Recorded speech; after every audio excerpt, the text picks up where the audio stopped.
Pasi më njohur me programet e partive politike për pronën dhe pasuritë e paluajtshme në Shqipëri, është momenti i një diskutimi në studio. Me mua në studio është zoti Renald Pipiria, drejtori ekzekutiv i Nareas dhe gjithashtu eksperti i pasurive të paluajtshme, dhe zoti Ervindi Mirgjiu, gjithashtu eksperti i pasurive të paluajtshme.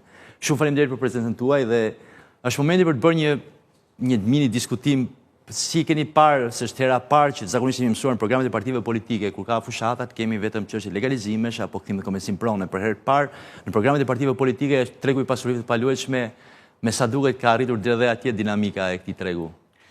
Po mendoj është një rezultat i një pune të bërë goxha mirë për 3 vite gjysmë, ku sektori jo vetëm që është rregulluar në ana ligjore, po themi ka një ligj të veçantë, por edhe vetë sektori është organizuar në një shoqat dhe ka kryer advokim, lobim mjaftueshëm të mirë në media, çka e ka ngritur këtë si problem, rregullisht për sa i përket pjesës së strehimit, pjesës së çmimit, pjesës së informalitetit, pra gjitha çështjet që janë të lidhura me ju ka tërkuitur dikush ndër base për të hartuar programin apo për të marrë një mendim nga ju?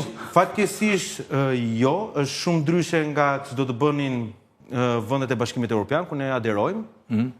Eksperienca jonë duke qenë me një zy përfaqësimi në Bruksel pranë Komisionit Evropian, e dim që çështja e strehimit të përballueshëm është një çështje jo vetëm në Shqipëri, por është një çështje në Bruksel, sapo është riformatuar, po themi, një grup i mirë që do të merret me çështjet e strehimit dhe me çështjet e eficiencës së energjisë në Komisionin Evropian, dhe atje në BE ku ne duam të shkojmë, i thrasin grupet e interesit, praktikisht e kanë thyrur zyrën tonë përfaqësuese për të gjitha hapat që janë duke hedhur. Në Shqipëri duket që kemi ngelur akoma mbrapa dhe nuk ka trokitur askush për të pasur një diskutim të përkohur për këto çështje, dhe fatkeqësisht shpeshherë sa herë që ne jemi përqasur politikës me zgjidhje, për sa i përket strehimit, shpeshherë ngelet në një vesh të shudhur. Besoj do kemi mundësi të detajojmë ato propozimet tuaja që keni, zot Demirgjiu. Si e shikoni, keni parë programet pak a shumë, prona ka zënë atë peshën e nevojshme tek partitë politike?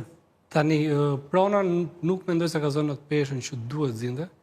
Jo vetëm në këtë fushat, por prej vitesh që prona ka dalë në treg lira, po që është rimarrë prona nga pronari.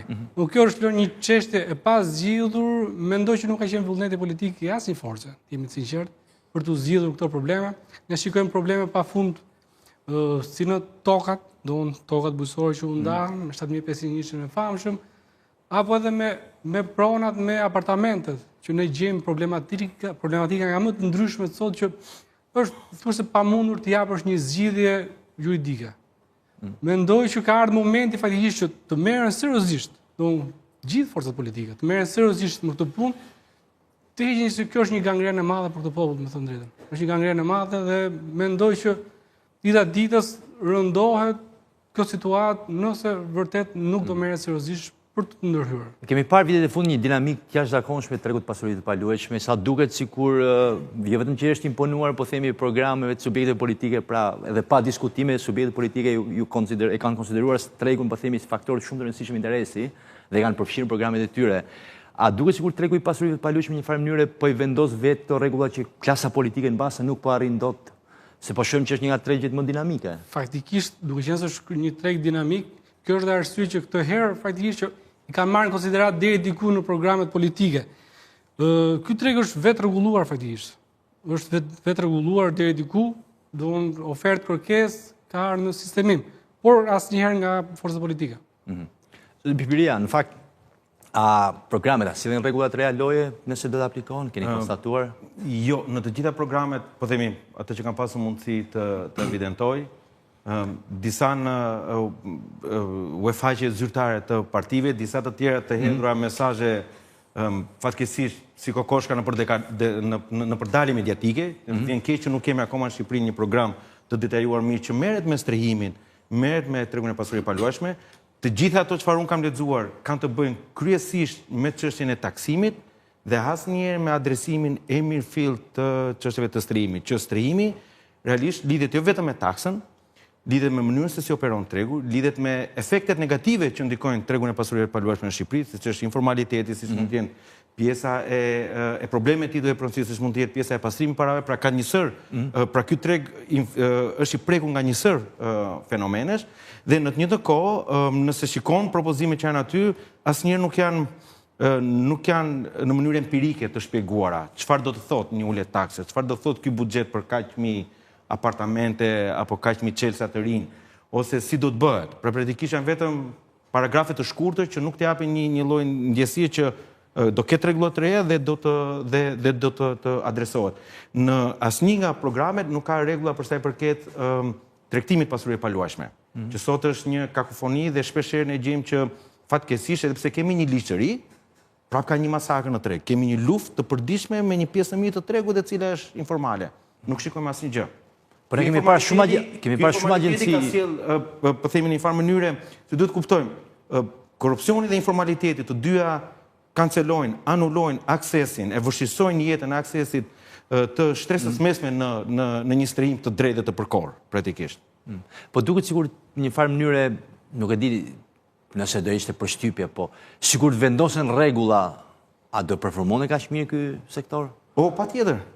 Patjetër, sepse tregu... Kjo është pyetje për të dy në fakt, ëh. Patjetër, do të edhe vini të artikulojmë mendimin e vet, por tregu sot reflekton realitetin. Pra çmimet sot reflektojnë realitetin. Nëse po themi 1300, 1500 euro për metër katror, ky është realiteti. Nuk ka diçka fiktive që fryn? Kjo është oferta dhe kërkesa. Duhet t'i analizojmë të dyja, por ky është realiteti. Nëse vendos rregulla, do formalizohet, do ketë më shumë të ardhura në taksën e shtetit, do ketë më shumë buxhet nga shteti që të mund ndihmoj shtresat në nevojë, të pastrehet, familjet e reja që të mund t'ia bëj aksesin më të lehtë dhe jetën më të bëshme në këtë vend. Nuk do thotë që tregu do dështojë, jo. Tregu ishte pa licenca në mars 2022, me pasuri pagueshme, dole me licenca. A ka pasur problem tregu? Jo, madje sot e kemi ballin lart dhe faqen e zbarut sepse kemi mundësi të shërbejmë pjesës e Europës dhe Amerikës me njerëz të licencuar dhe të edukuar. Praktikisht nuk është se tregu ka pasur probleme nga formalizimi. Formalizimi ndihmon të gjithë, e mbron tregun dhe patjetër që do të uli presionet inflacioniste për atë pjesë që është e pashëndetshme. Pra unë nuk mund të konkuroj për të blerë një shtëpi me dikë që vjen me çantë. Jo, se konkuroj dot. Ama në momentin që është i formalizuar, them po, unë kam mundësi të përqasem, të shkoj dhe të marr kredi, sepse askush nuk do dëshiroj që ta fshehë çmimin për shkak të informalitetit, për shkak të taksave të larta. Kështu që unë jam pro formalizimit. Zot Demirgjiu, në fakt mendoni që ka nevojë për rregulla të reja, po themi sikurse disa subjekte politike parashikojnë deri diku disa rregulla të reja. Tani rregulla sigurisht që kanë nevojë dhe rregullat sigurisht që nëse zbatohen dhe janë të mirë menduara, sigurisht që sjellin rregullim të tregut. Pastaj do shikojmë konkretisht ku do të fokusohen këto rregulla. Në sektorin e ndërtimit, mënyrë si do ndërtohet, mënyrë si do ndërmjetësohet, apo ku? Kryesisht tek tregu, po them, se kemi parë disa nisma, themi, për ulje tarifash, pra a impakton tregun, ju po themi... Tregu deri diku vetë rregullohet. Por duhet pasur parasysh shtresat në nevojë, vërtet që kanë nevojë për ndihmë, dhe aty realisht duhet pasur fokusi për të ndihmuar realisht, jo thjesht për të bërë ca show e tjerë, dhe pas një gjë konkrete. Siç mund të kemi dhe këtë kredite buta. Kredite buta që është një shashë e madhe që asgjë nuk ndihmon, askënd nuk ndihmon. Janë kredite e bashkisë, por janë të pamjaftueshme. Domethënë fondet që ato japin, domethënë vlerat që ato japin janë të pamjaftueshme për tregun. Po thoni që jep një nivel kredie që mund të jetë rreth 70.000 euro, ndërkohë që nuk ka asnjë banesë 70.000 euro, apo? Pikërisht, është një nivel kredie që askush nuk blen dot. Nëse nuk ka të ardhurar shtesë, nëse nuk ka kursime shtesë, ai qytetar nuk blen dot, në mënyrë absolute nuk blen dot.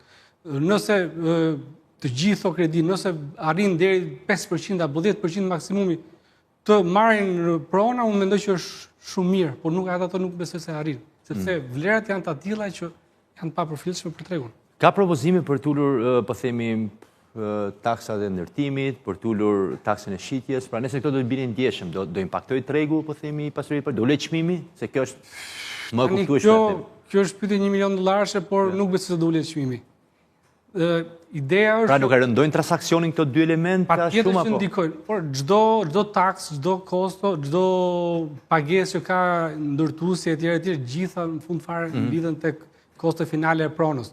Por nuk besoj që është vetëm ai problemi. Nuk besoj që do ndikojë ndjeshëm, apo nëse ne do ulim, unë them që duhet shikohet me prioritet, siç thashë më lart, shtresat e nevojë, shtresat që kanë vërtet nevojë për një ndihmë. Pra ato po, të bëhet një plan i vërtet dhe gjithëpërfshirës.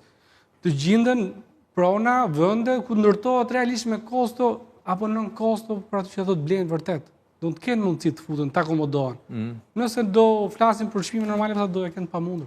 Po, Tirana është bërë pa përballueshme, jo vetëm për ata që s'kan mundësi ekonomike, është bërë edhe për ata që mbas janë pak më mirë ekonomike, me shtresa mesme dhe me tallurat mesme. Kryeqyteti është, si në shumë vende të Europës, është i vështirë. Pra praktikisht është i shtrenjtë, është prandaj është qendra ekonomike vendi dhe bën jetën të vështirë.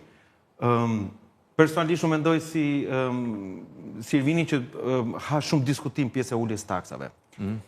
Nëse do kthehemi dhe do mundohem që ta bëj të kuptueshme për audiencën. Po flasim për dy përqasje makroekonomike. O do të arrisim produktin e brendshëm brutë dhe do të kenë më shumë para shqiptarët, që të kenë mundësi të kenë nëpërmjet investimeve të qeverisë, dhe këtu duhet të ulemi këmbëkryq të diskutojmë multiplikatorin e shpenzimeve qeveritare, që sot nuk ka një studim sakt, ose do duhet të ulim barën e taksave dhe të sigurohemi që ulja e taksave na sjell për shkak të multiplikatorit të ndryshimit të sistemit taksimit më shumë rritje të ekonomisë dhe më shumë para në duart e shqiptarëve. Të dyja këto duhen studiuar shumë mirë. Personalisht mendoj që nëse flasim për një ulje të taksës në ndërtim, por nuk kemi mekanizma për kontrolluar që kjo ulje do të shkojë vërtet në përfitueshmëri të qytetarëve apo do të shkojë në përfitueshmëri thjesht të ndërtuesit, atëherë kemi zero. Në të njëjtën kohë, forca politike në Shqipëri do duhet të ndajnë mendjen çfarë do taksojnë. Do taksojnë përdorimin e shtëpisë apo do taksojnë mirëqenien. Sot banesa, më lejo ta çoj deri në fund, edhe pse mund të jemi ngushtë me kohën, sot banesa taksohet 3 herë në 3 momente. Taksohet gjatë krijimit 1% leje zhvillimore, 8% ndikimin e infrastrukturë mbi çmimin e referencës, 3% për pastrehet.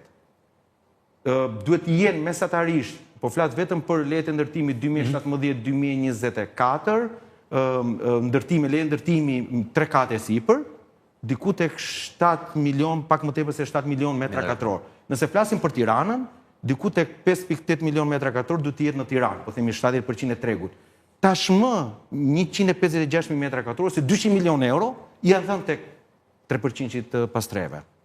E kemi taksuar, duhet gjejmë një zgjidhje si të përdorim, ose duhet kemi një raport, i kemi përdorur në këtë mënyrë që themi do të vazhdojmë ta kemi këtë 3%. Pra e taksojmë pasurinë në krim 12%.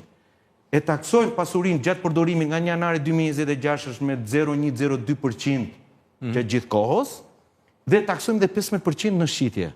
Atëherë më fal, por nuk mund ta taksosh 3 herë. Është bara e tatimore, po themi e taksave mbi pasurinë e palushme, po flas për strehimin, është 30%. Ky është modeli alla shqiptar, që takson përdorimin.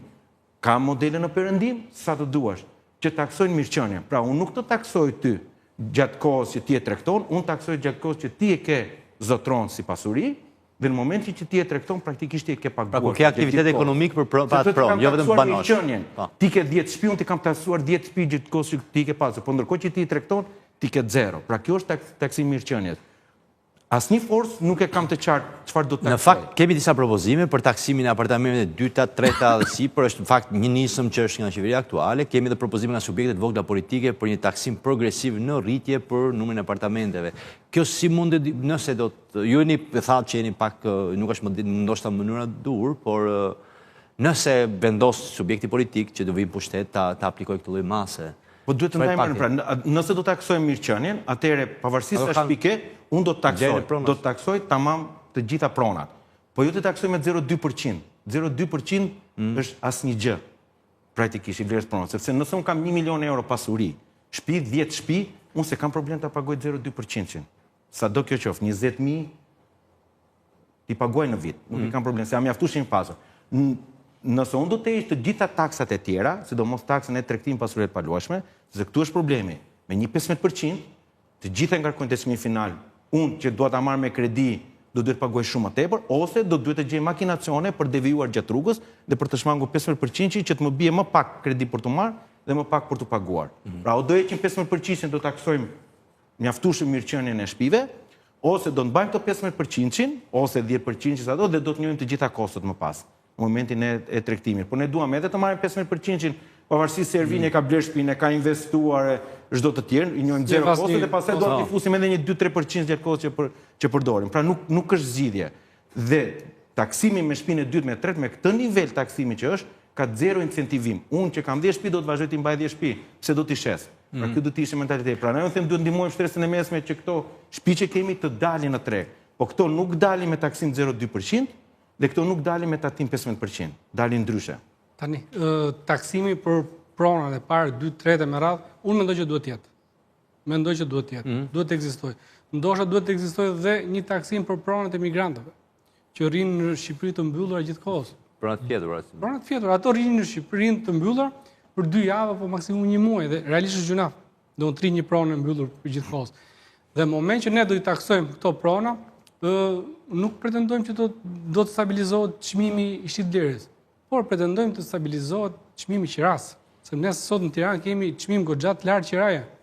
Dhe janë pikërisht to pronat e migrantëve apo edhe pronat e personave që kanë blerë 1, 2 apo 3 prona dhe nuk e shikojnë fare të arsyeshme të japin me qira, sepse nuk kanë kosto, kanë koston zero për të pronë. Dhe moment që aty do i rëndoj xhepi duke taksuar, sigurisht që do i rimendojnë, nuk do i lënë më pronat të fjetura, por do i rimendojnë për të dhënë me qira. Dhe kjo mendoj që do ndikojë pozitivisht në tregun e qirave, do stabilizohet çmimi i qirave. Se realisht sot në Tiranë është thuajse pamundur të marrësh një apartament me qira. Ky është modeli i Hollandës që takson mirëqenien. Pra Hollanda ta takson gjithkohë që ti zotron një shtëpi, ta takson sikur ti e duke e dhënë me qira këtë shtëpi. Pse? Fakti që ti ke një shtëpi, ke një mirëqenie, pra nuk po paguan qira, po pak a shumë po jep qira vetvetes.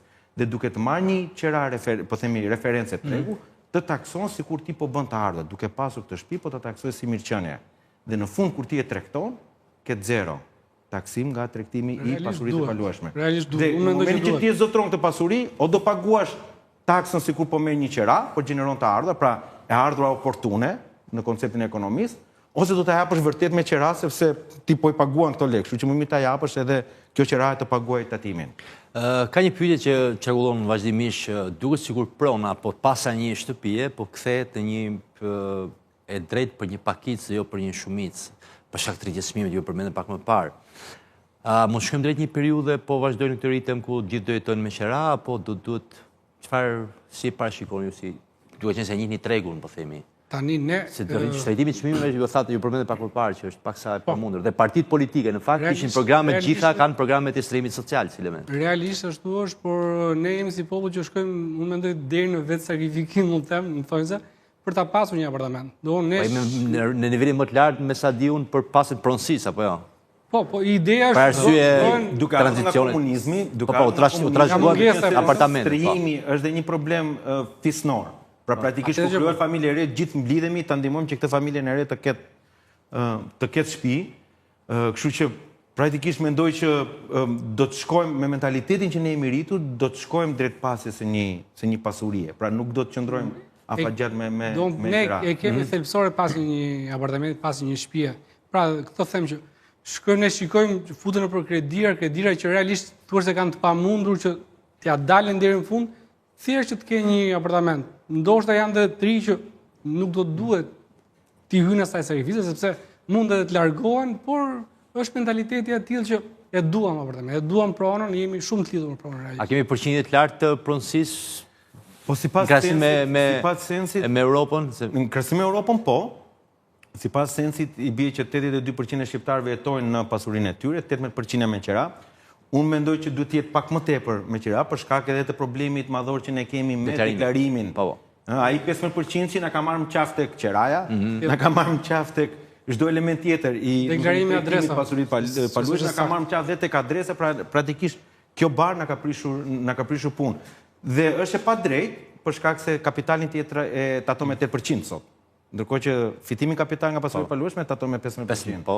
Që këtu nuk ka prekur asnjë forcë politike dhe akoma në kohë, se 11 maj do të as të premtimet biznesit. Domethënë se ka prekur. Askush domethënë që kemi një bar të padrejtë. Kështu që duhet kemi 20% shqiptar, po i besojmë censis, 18% që jetojnë me qira dhe pjesa tjetër. Kjo vjen për shkak të mendoj të komunizmit, ashtu siç është në Rumani, siç është në vendet e ngjashme. Mos harrojmë në vitet 90 ishte transaksioni më i madh në historinë e Shqipërisë, apartamentet po kalon automatikisht në atë drejtim. Unë kam lexuar, po themi, programet politike me strihimin. Nuk gjej përqasje të përkora, të sakta që do t'i qëndrojnë kohës. Për shembull, isha para se të vjen në studio, po lexoja me vëmendje position paper, pra pozicionin e partive popullore në Parlamentin Evropian. disa sugjerime, përsa kohë që jemi akoma në fushat, e kishin vendosur, sugjeronin shumë fort, pavarësisht se është qendra e djathtë, e kishin vendosur që për first time buyer, për blerësit për herë të parë, të incentivohen, të nxiten, ndoshta transaksioni për blerësit për herë të parë të përjashtohet nga tatimi. Pra nëse unë pas kam 3 apartamente dhe dua t'i nxjerr në treg, që mos i mbaj mbyllur, s'dua t'i jap me qira për 1000 arsye, ose nga këta 3 dua ta nxjerr një në treg, nëse unë kam përballë një blerës për herë të parë, më ndihmon që këtë transaksionin që unë po e shes, ta kem me 0. Pse? Sepse praktikisht unë po heq dorë nga fitimi, nga po themi po e nxjerr këtë pronë, shteti po heq dorë nga fitimi vet, në vend që të injektoj para, po themi do ta blesh më lirë sepse unë do t'i kursej taksat.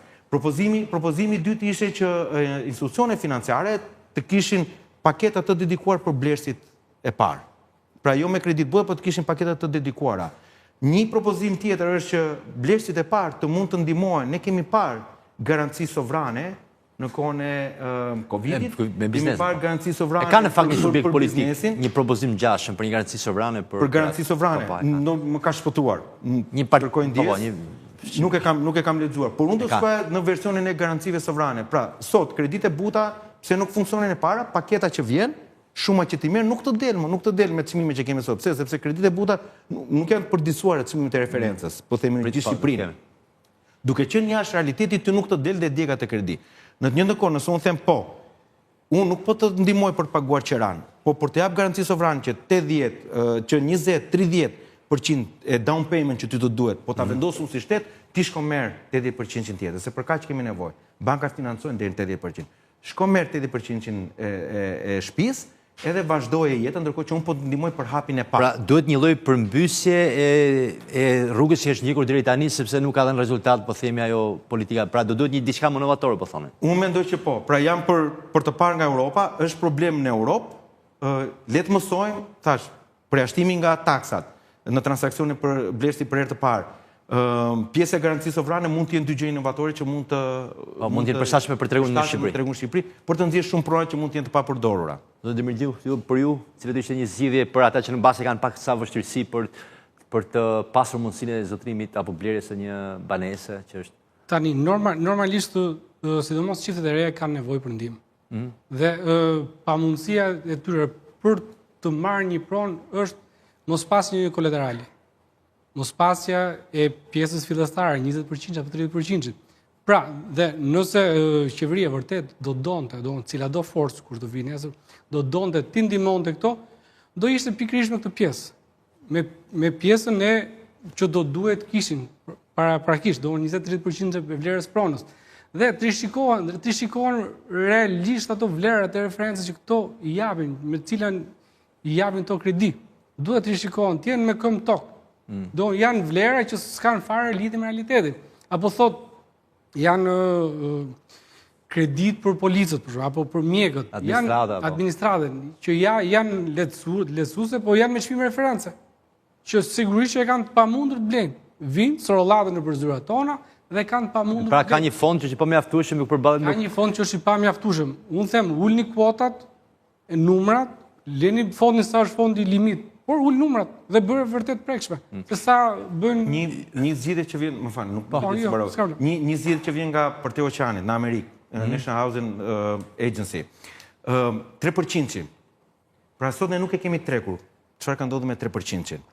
3% ndoshta nuk mund të jetë në vlerë monetare. 3% metra katror merri aty në atë ndërtesë. Dhe hapësirën në atë ndërtesë vendosin në përdorim. Po do bëhet që mos të bëhen geto në Shkozë dhe kudo tjetër, vendosen përdorim aty në qytet. Që një familje e shteti bëhet pronar edhe disa apartamenteve. Si? Shteti bëhet pronar apartamentesh. Pronar disa apartamente ose disa troje që shteti ka, le t'i vendosi në projekte, praktikisht në Europë kjo është duke u parë për PPP. Pra, ke disa troje vendosin në projekte zhvillimi bashkë me privatin, si bashkë investitor, jepi koeficientin që duhet dhe streho familje, mbaj ti në pronësi. Këto familje në farë mënyrë do ta paguajnë qeran edhe në krye të 20 viteve, po mund të bëhen pronar. Dhe nëse duan të dalin nga skema e strehimit social, duke u bërë pronar pas 20 vitesh në Amerikë, e hedhin në treg, pra për këtë sport. Për njerëz të cilët janë pjesë të programeve mbështesje të qeverisë, pra nuk e hedhin në treg të lirë. Realisht po të duan ka mundësira. Dalin ke koeficientin e ndërtimit. Rrit koeficientin e ndërtimit. shto mundësinë e ndërtimit, jepe për banesat sociale. Në çdo pallat i ke mundësi ta rrizësh. Pa mund ta pallati do kesh nevojë për një administrator, për një rrit koeficientin dhe ke mundësi të japësh. Por nuk ka qenë dëshira. Është shumë e thjeshtë, s'ka qenë dëshira. Duket sikur Tirana, po themi, dhe qytetet që kanë një lloj dinamike të fortë ekonomike, tërheqin sigurisht më shumë edhe migrimin e brendshëm, ku gjithë duan të jetojnë në Tiranë sepse janë mundësitë ekonomike.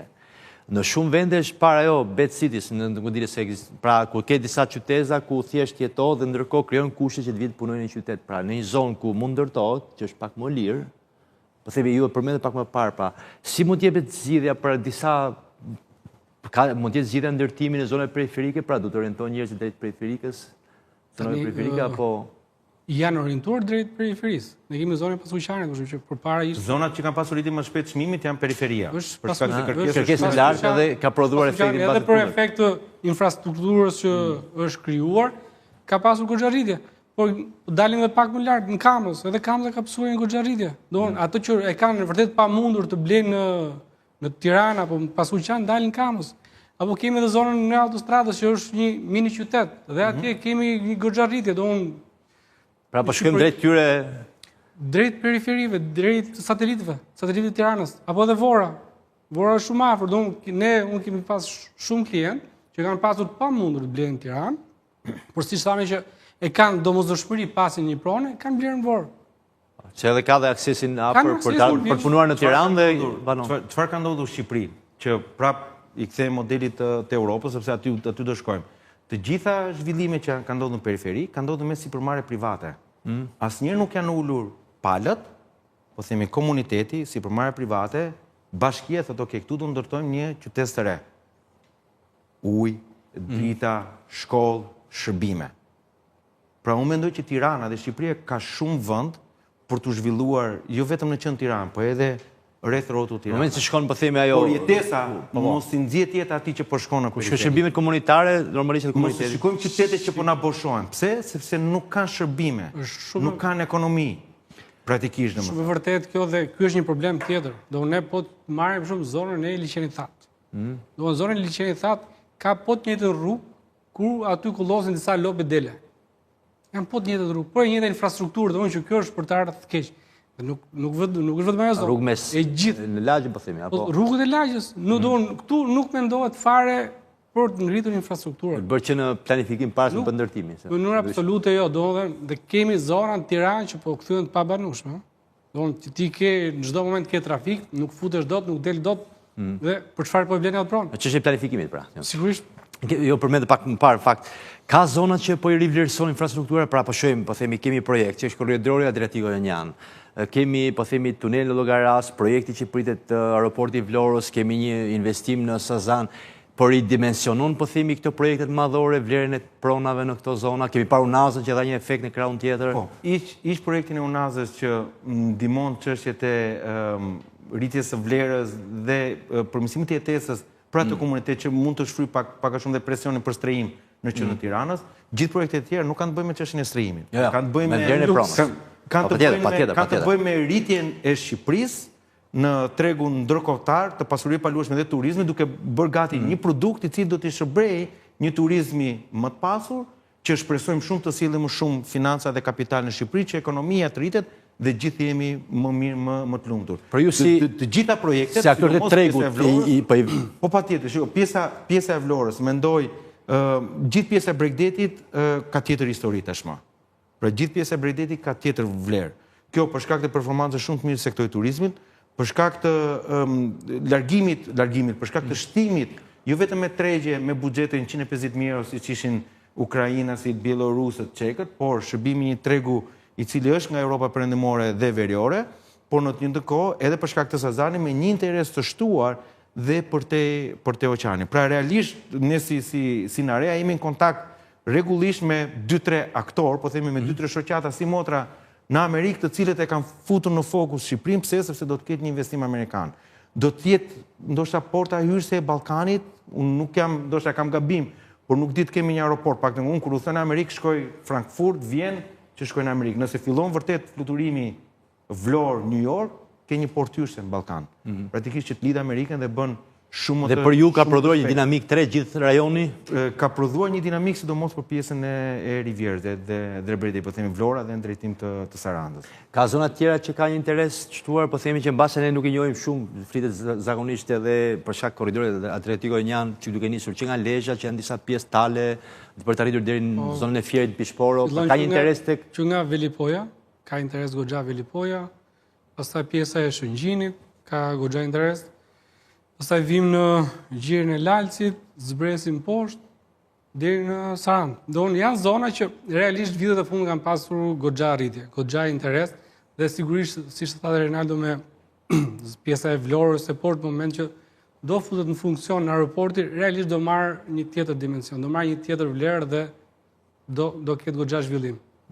Çmimet sigurisht janë reflektuar, por do ketë vërtet një rritje standard, nuk është puna çmime, se ne gjëra që ne prekim më janë çmimet. Por ideja duhet të rritet standardi vërtet që t'ia vlej ai çmim, që të vi seriozisht ai klient apo ai turist që të jetë i kënaqur. Për të kaluar se tek pjesa e, po themi, jo vetëm strehim, por të njëri që është, po themi, që duhet të bëj biznes, po themi, në pasuri të paluajtshme. Cilat janë ato zona që unë duhet të kem parasysh nëse do isha një klient potencial i juaj, do të rrokisja në dyrët tuaja, ku do më orientonit, po themi, të invertojnë në qytet, apo një zonë që është mbase që pritet dalë në Tani, treg? si cila zonë ka mundësi për investim. Gjithmonë varet faza kur futesh në investim. Fazat më të mira, më të preferuar janë fazat fillestare të ndërtimit, që realisht çmimet janë goxha më preferenciale. Mund gjejmë, kemi zona që po zhvillohen me vila, në periferi Tiranës, që janë goxha me perspektivë.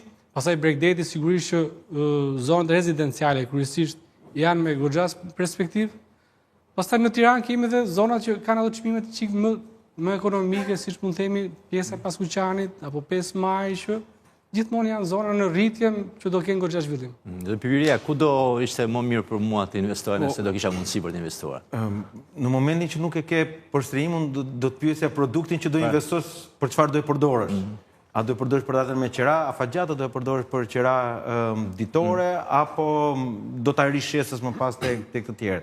Sugjerimi i parë do të bëja kontaktoj një ndërmjetës pasuri paluajtshme të licencuar.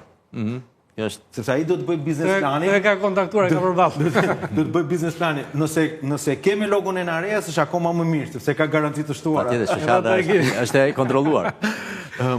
Patjetër, nëse do të flasim për sektorin e Airbnb-s, mendoj që ka shumë mundësi për të investuar në Tiranë dhe në Bregdet. Pra, nëse do të investonit, patjetër të dyja tregjit, po themi, Tirana është diku tek 28% occupancy, Bregdeti du të jetë pak më tepër, Tirana të gjeneron diku tek 9.000 euro në vit, Bregdeti gjeneron 11.000 euro në vit nga sektori i Airbnb-s. Kështu që do të sugjeroj në dyja vendet. Më pas, nëse do të investoni me idem për të zgjedhur momentin, që të kapni një projekt i cili është në zhvillim. Pra një investues i zgjuar, unë dua. Një investues i zgjuar personalisht do thosha ka mjaftueshëm projekte në Bregdetin e Shqipërisë. Zona e jugut ka projekte të reja të cilat janë duke u zbuluar aktualisht. Mund të merrni çmime shumë të mira, po themi, në momentin që janë projekte në grop, dhe pastaj për 3-4 vite ka një kthyeshmëri shumë të mirë. Ose mund të qëndroni edhe pak të prisni dhe të shikoni projekte që do të zbulohen në pjesën e Fier Vlorë, të cilat do të jenë unike, ndoshta mund të prisni pak, dalin ato projekte dhe pastaj të rezervoni aty. Do jenë projekte të shtrenjta, apo do jenë projekte që mund jenë përballueshme edhe për ata që kanë të ardhura të mesme dhe pak? Unë besoj që sot në Shqipëri, sidomos kur flasim për target grupin e tuajve, ka produkt për të gjitha shtresat. Pra kemi dhe produkte, si që ka zona e Shëngjinit dhe zona e Durrësit, 150.000 euro, por ka edhe produkte me vile që mund shkojnë ndoshta edhe 1 milion euro për ata të cilët janë më të pasur që vinë nga Evropa veriore. Praktikisht mendoj që i kanë të gjitha, dhe me sa unë i njoh dinamika e tregut të real estate-it, projekte që do dalin i kanë të diferencuara produkti. Ke që nga apartamente, të cilat mund t'i kesh nëse je qytetasi huaj, po themi, apo shqiptar i cili ke disa biznese nga 2.500 euro metri katror, por ke edhe vila të cilat mund të jenë më tepër. Ka një pyetje që çarkullon vazhdimisht, dhe kjo është pas edhe një pyetje që po shkojmë drejt fundit. Performanca e tregut pasurive të paluajshme flitet vazhdimisht për një mbingopje të ndërtimit, vështirësi, partikulohet ndonjëherë edhe termi flusk. Cila është situata reale e tregut pasurive të paluajshme realisht, pra, dhe mbi gjitha brenda një nënpyetje nëse mundem për të dy ju, është nëse unë dua të investoj, është mirë të pres pak apo po vonohem shumë sa nuk do gjej pronën me një çmim? Nëse nuk e investuar, je me vonesë, por je në kohë. Por je në kohë.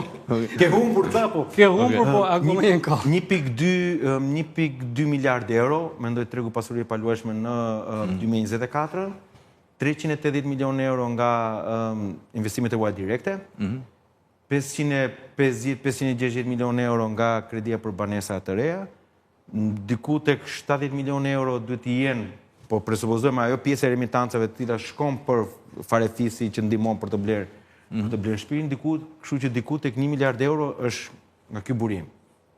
150-200 milion euro patjetër janë shqiptarët e shtëpive 2-ta, 3-ta, 4-ta që kanë këtë kursim.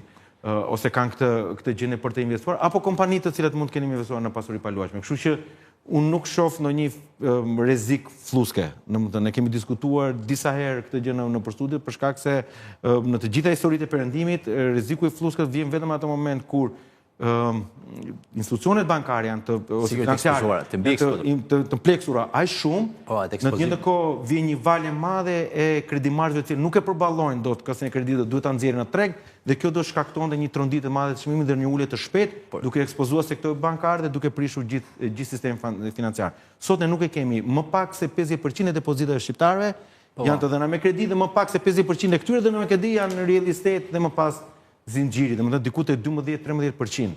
Në të njëjtën kohë, 12-13% e depozitave janë të lidhura me real estate drejt për drejt. Në të njëjtën kohë, statistikat e ASHK-s tregojnë që janar-prill janë diku tek 20% më tepër kontratat e shitblerjes.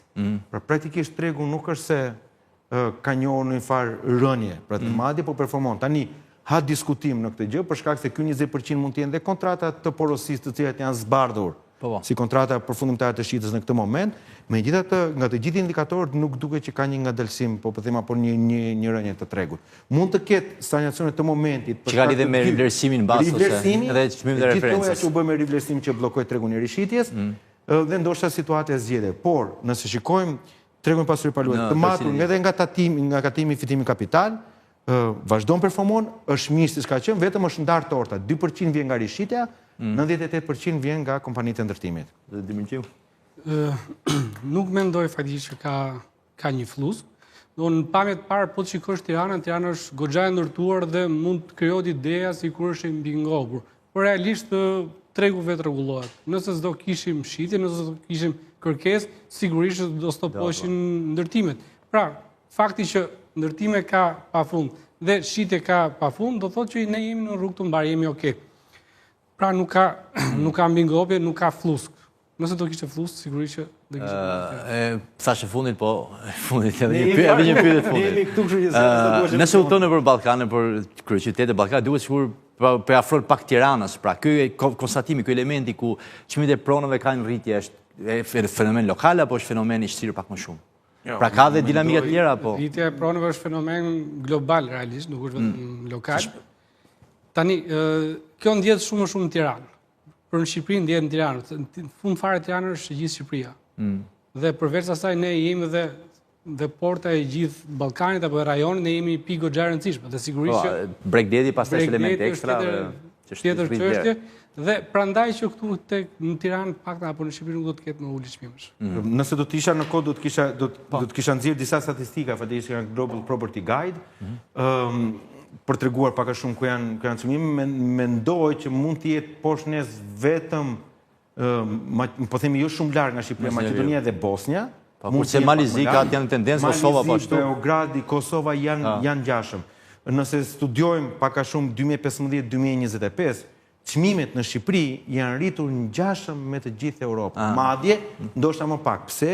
Perceptimi ynë është që çmimet janë rritur shumë, 100% në monedën euro. Nëse konvertojmë, nëse kemi parasysh që 40% euro është vlerësuar, e kthejmë në monedën kombëtare, në statistikat dhe në studimet që unë kam, një nga faktorët më rezulton që duhet të jemi për ndërtimin e ekzistues diku tek 45-55%, ndoshta ndërtimi i ri 55-65%, por nuk e kalojmë 65% rritje nga 2015 deri në ditën e sotme, që nëse flasim për 10 vite, nëse flasim dhe me normat e inflacionit që kemi parë në situata të caktuara, nuk kemi shumë larg. Pra ka ndodhur një indeksim inflacioni plus një rritje për shkak se ndodhi në gjithë botën, qoftë për shkak të Kosovës, por qoftë për shkak të ridimensionimit të jetës pas Covidit. Pra duhet kuptojmë që edhe kërkesat për shtëpi dhe për hapësira kanë ndryshuar. Lëvizshmëria dhe gjithë elementet e tjera. Edhe Shqipëria ka pasur moratoriumin 2007, 2008, 2015, kështu që ka disa dinamikë. Edhe sektori i turizmit nuk ka qenë gati për të përballur me këtë rritje, me këtë rritje po themi të kërkesës. Plus lëvizshmëria pas Covidit dha dhe elemente të tjera. Ka disa faktorë që kanë shkaktuar të rritje. Zotë Pipiria, zotë Dimirgju, ju falenderoj për këtë bashkëbisedim. Shpresoj që ata që bëjnë premtime t'i kenë dëgjuar për të marrë në base ndonjë ide të mirë që u dha këtu. Sigur që nuk i dëgjojnë. Si ne bëjmë detyren. Shikoj se televizionin s'kan pak minuta publicitet për të rikthyer në pjesën e dytë.